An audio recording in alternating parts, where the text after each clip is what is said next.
কদিন ধরে খুব ইচ্ছে করছে ইলিশ মাছের বিরিয়ানি বানিয়ে খাওয়ার জন্য। তা ইচ্ছে করছে আর বানাবো না তা কি হয় বলুন? আমি তো এমনভাবে ইলিশ মাছের বিরিয়ানি বানাই, আপনারা কেমনভাবে বানান জানাবেন। দেখুন এখানে দেরাদুন রাইস ইউজ করেছিলাম। দেরাদুন রাইসটা ভালোভাবে ওয়াশ করে 1 ঘন্টা ভিজিয়ে রাখবো। এখানে ইলিশ মাছগুলোকে ভালোভাবে ওয়াশ করে নিয়ে সামান্য একটু হলুদ গুঁড়ো, সামান্য একটু নুন দিয়ে ইলিশ মাছগুলোকে নুন হলুদ ভালোভাবে মাখিয়ে রেখে দেবো। এখানে ইলিশ মাছগুলোকে নুন হলুদ মাখিয়ে রেখে দেওয়া হয়ে গেলে আমরা এখানে কিছুটা আলু নিয়ে নিয়েছিলাম। আলুগুলোকে মিডিয়াম সাইজ করে বিরিয়ানির মতো করে কেটে নিয়েছিলাম। সেগুলোর মধ্যে আমরা সামান্য একটু ফুড কালার আর সামান্য একটু নুন দিয়ে আলুটাকে ভালোভাবে মিশিয়ে নেব। দেখুন যাতে আলুর মধ্যে কালারটা চলে আসে। এবার আমরা এখানে একটা ফ্রাইং প্যান বসিয়ে দিয়েছিলাম। প্যানের মধ্যে কিছুটা তেল দিয়ে আমরা আলুগুলোকে তেলের মধ্যে দিয়ে দেবো। তেলের মধ্যে দেওয়া হয়ে গেলে আমরা উল্টে পাল্টা আলুগুলোকে একটু ভালোভাবে ভেজে নেব।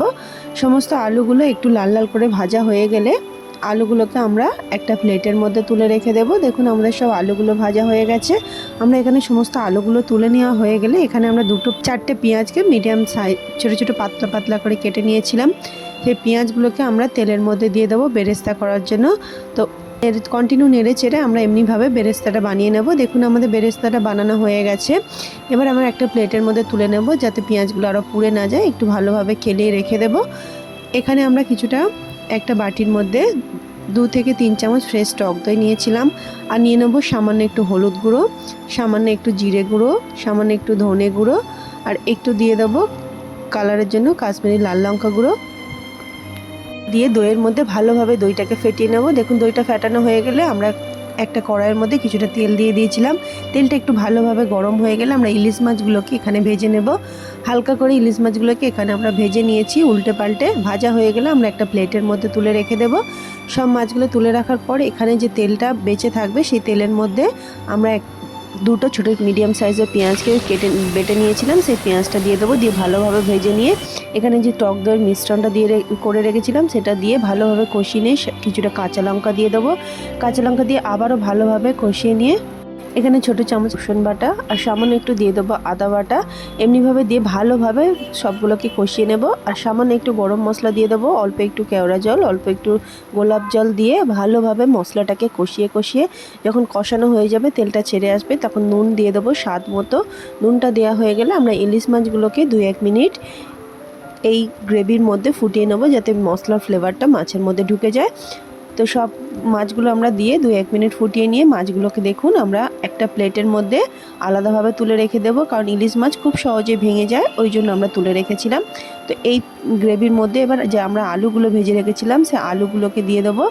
দিয়ে সামান্য একটু দুধ দিয়ে এটাকে ভালোভাবে মিশিয়ে নিয়ে আমরা ঢাকনা চাপা দিয়ে এটাকে কিছুক্ষণ বয়েল হওয়ার জন্য রেখে দেবো। এবার এখানে দেখুন আমরা কিছুটা জল দিয়ে দিয়েছিলাম ভাত করার জন্য, তার মধ্যে পরিমাণ মতো নুন দিয়ে 2টো লেবুর টুকরো দিয়ে সামান্য একটু তেল দিয়ে এখানে জলটা গরম করার জন্য বসিয়ে দিয়েছিলাম। জলটা ফুটে গেলে গরম মশলাগুলোকে জলটা ফুটে গেলে জলের মধ্যে দিয়ে দেবো। এখানে আমরা কিছুক্ষণ ফুটে গেলে জলটা আমরা যে চালটা ধুয়ে রেখেছিলাম চালটা আমরা এখানে দিয়ে দেবো। দিয়ে ভালোভাবে একটু হাতার সাহায্যে নেড়ে দেবো যাতে দলা পাকিয়ে না থাকে। আর এখানে দেখুন আমরা আলুটা চেক করে নেবো যে আলুটা আমাদের বয়েল হয়েছে কিনা। দেখুন আমাদের 90% প্রায় আলুটা বয়েল হয়ে গেছে। এবার আমরা ভাতটা চেক করে নেবো যে ভাতটা আমাদের হয়ে গেছে কিনা। দেখুন ভাতটা আমাদের এখানে 80% হয়ে গেছে। তো ভাতটা আমরা এখানে জলটা ছেঁকে নামিয়ে নেব। তো জলটা ছেঁকে নেওয়ার জন্য আমরা এখানে একটা ফুটো হোলস করা বাসন নিয়েছিলাম, তার মধ্যে জলটা ছেঁকে নিয়ে ভাতটা নামিয়ে নিয়েছি। এবার ভাতগুলোকে আমরা আলুটা যে বয়েল করে রেখেছিলাম সেই আলুর উপর দিয়ে এখানে ভাতগুলোকে পুরো ঢেলে দিয়েছি। ঢেলে দেওয়া হয়ে গেলে ভাতগুলোকে আমরা একটু ভালোভাবে প্লেন করে দেব। একটু দুধের মধ্যে সামান্য একটু ফুড কালার নিয়ে দুধটাকে একটু ফেটিয়ে নিয়েছিলাম। এখানে ভাতের উপর দিয়ে আমরা ফুড কালারটা দিয়ে দিয়েছি আর পেঁয়াজ বেরেস্তাটা এখানে আমরা উপর দিয়ে দেবো। একটু বেশি করে পেঁয়াজ বেরেস্তাটা দিয়েছিলাম খেতে ভালো লাগে যার জন্য। আর এখানে দেখুন কিছুটা ধনেপাতা কেটে নিয়েছিলাম, ধনেপাতাগুলো ওপর দিয়ে গার্নিশিংয়ের জন্য দিয়েছিলাম, আপনারা নাও দিতে পারেন। আর এখানে যে মাছগুলো বয়েল করে রেখেছিলাম ইলিশ মাছগুলো ওপর দিয়ে দেবো।